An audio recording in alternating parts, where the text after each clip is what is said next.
10 years of hiring advice in just 8 minutes. I have hired over 10,000 employees in the last decade. That's tens of thousands of interviews, that's tens of thousands of reference checks, and that's tens of thousands of moments where companies either got it right or completely screwed up their futures. So for those of you who are new to this channel, first I say welcome. And what you may not know is that I have personally operated a professional staffing and recruitment firm for the past 10 years. And I'm here to tell you that what most of you have been told about hiring is just flat out wrong. So that's why over the next 8 minutes, I will save you years of mistakes and hundreds of thousands of dollars in bad hires. So here's lesson number 1. Past performance is the best predicator of future outcomes. So here's my first truth that never changes. What somebody has actually done will always beat what they say they can do. Every single interview question should be about real things.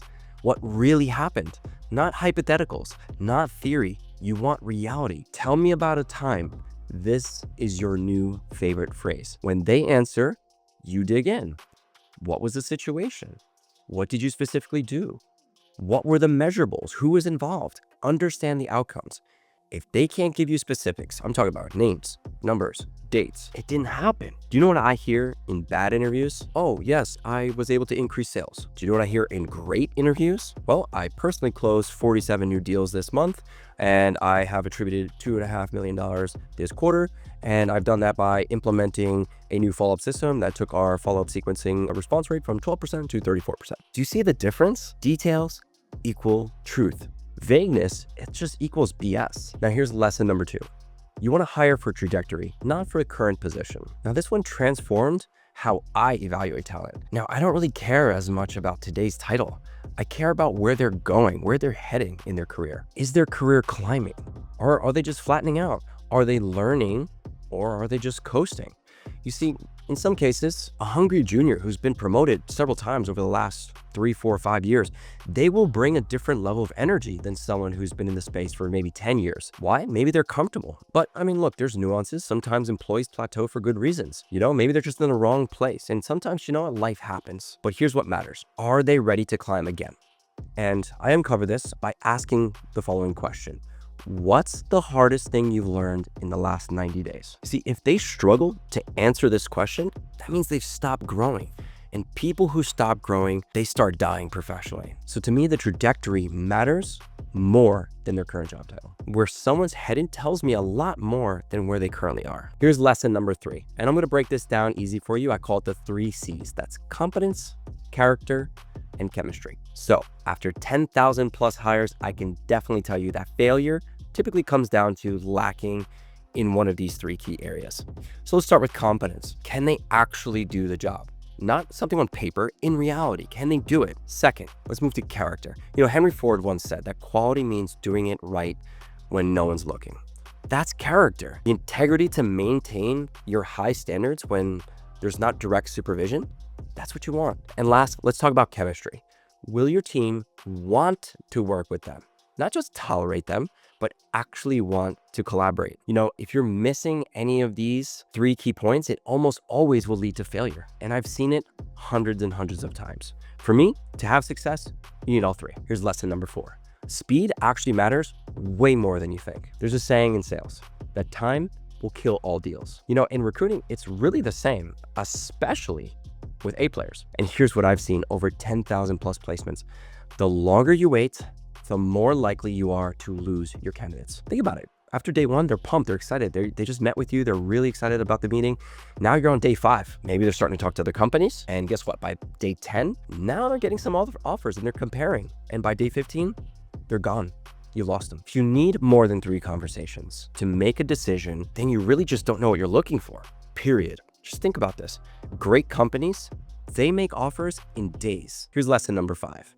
References are gold if you do them right. So most reference checks are just worthless theatrics. Here's an example. Give somebody a call and you say, hey, yes, would you hire them again? And they say, yes, I would. Guess what? Click. That's not a reference check. That's just a waste of everyone's time. When I call for a reference, here's what I do. I would give them a question, something like, what type of environment would they thrive in? Then I shut up and I listen, because they'll tell you exactly whether this person is right for your company. I'll get something like, yeah, John thrives when he has clear structure and defined processes. Translation, you'll die in your startup chaos. So listen to what they say, but also listen to what they don't say. No mention of leadership, they don't lead. No mention of innovation, they don't innovate. The enthusiasm level will tell you everything you need to know. If you're getting a lukewarm reference, you're probably getting a lukewarm employee. Now here's lesson number 6. The first 30 days will predict the next 3 years. And this pattern, I'm telling you, it never fails. The first 30 days, they're like a rocket launch. And you either blast off with power or you just don't ever get off the ground. You see, high performers, they're coming in with momentum. They're excited. They're asking questions. They're taking notes. They're scheduling one-on-ones. They're meeting with everyone. They're building relationships.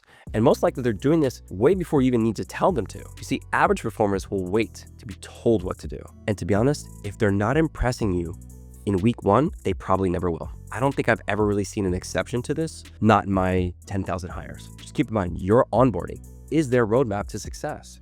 If new hires don't know what winning looks like within your company, think about what to do, how to do it, and who to know, you are setting them up for failure. Look, even A players can't succeed without a clear, defined map. Here's lesson number 7. Personality assessments will reveal what interviews cannot. So I've heard some different opinions on this, but I swear by it. You see, to me, people can fake interviews, but they can't fake who they are. They can't fake personality.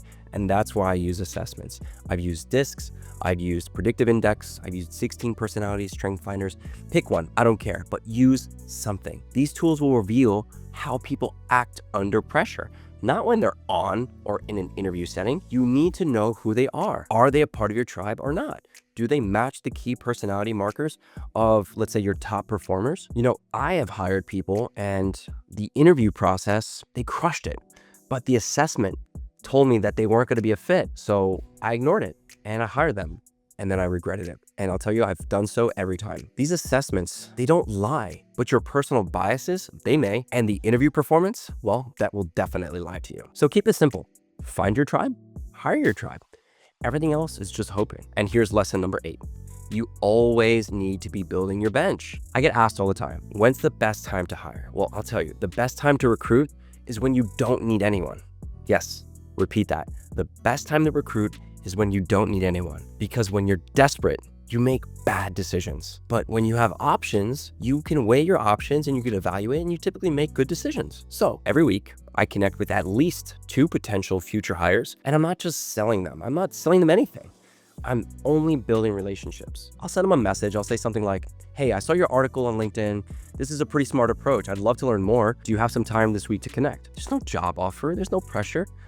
Just connection. So when a role opens up, maybe 3, 4, 5, 6 months later, I don't have to start from zero. I have 20 pre-qualified, pre-interested people who already know me and trust me. Think of it like this. Your next great hire, they shouldn't be surprised when you call. They should kind of be expecting it and be excited for it at the same time. Here's lesson number 9.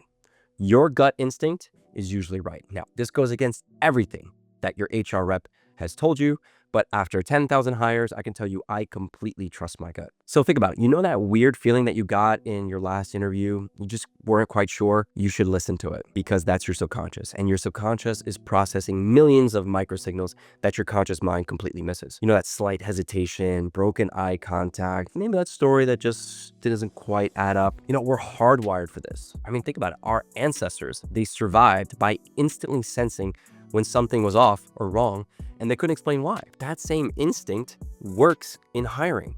When something feels off, something is off. Maybe means no. If you're not sure, you're sure. The answer is no. If they're not sure, then guess what? It's the same thing. When it's right, both sides know it. There's no convincing needed. There's no selling required. So stop second guessing your instincts. They're right more often than any assessment or reference check can tell you. Here's lesson number 10. Great employees are never unemployed. Now, this one's a bit controversial, but personally, I stand by it, but I believe that the best talent is just never on the open market. If someone's been consulting or taking a break for 6 to 12 months, you need to dig deeper. There's usually a lot more to the story there. Now, keep in mind, I'm not talking about someone who maybe left a company and took a real shot at building something, or maybe starting a company, maybe trying to create something entrepreneurial or something like that. But then they decided to come back to corporate. That's different. That just shows initiative. I'm talking about vagueness, weird explanations that just don't add up. Because here's the thing, A players, they get recruited while working. They move from job to the next job. They don't move from job to unemployment back to job. So if you want great people, recruit them from companies that you really admire. Don't wait for them to just magically come to you, because they probably won't. And now here's the only exception: fresh layoffs from a reputable or respected company. But in this instance, you got to move quick. You got a 1-week window before everyone else starts to swoop in. Is this take a little harsh? Yes. Is it also true? Also, yes. After placing over 10,000 plus candidates, here's what I know for sure. Hiring is not about finding the perfect people. Perfection doesn't exist. It's about finding the right fit for right now. The person who solves today's problem with today's team in today's culture is the person that you want to hire. Every hire is a bet, and you're betting on someone's potential. You're not betting on their past. But the expensive truth that most companies learn way too late is that one great hire can really just transform an entire business. It can change the trajectory of your company. It can maybe even save your company. But the sword cuts both ways, because one bad hire can kill it all as well. What's the difference? Well, usually it's just paying attention to these 10 principles. That's 10 years of hiring wisdom packed into 8 minutes. Most hiring managers will probably ignore this and learn things the hard and expensive way. But if that's not you and you want to skip the learning curve, I will implement my entire system within your organization. And to learn more, all you got to do is just click that link below. Now, I hope you got tremendous value from this video. If so, don't forget to like and subscribe, and I will see you on the next one. Thanks for watching.